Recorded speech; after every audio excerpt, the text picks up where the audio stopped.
پۆستەکانی کورد لە بەغدا و کاریگەری لەسەر دۆزی کورد و چارەسەرکردنی کێشەکانی هەرێم لەگەڵ بەغدا.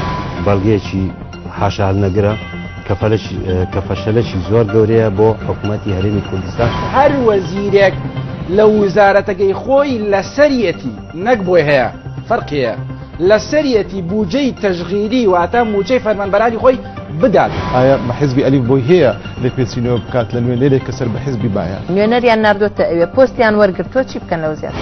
وەزارەتی مالیە بۆ ئێمە زۆر گرنگتر بوو، وەزارەی نەوت بۆ ئێمە زۆر گرنگتر بوو. ئێمە وەزارەتی مالیەمان وەربگرت بە باشتر بوو، خارجەمان وەرنەگرت. نەوتمان وەربگرت بە باشتر بوو، خارجەمان وەرنەگرت.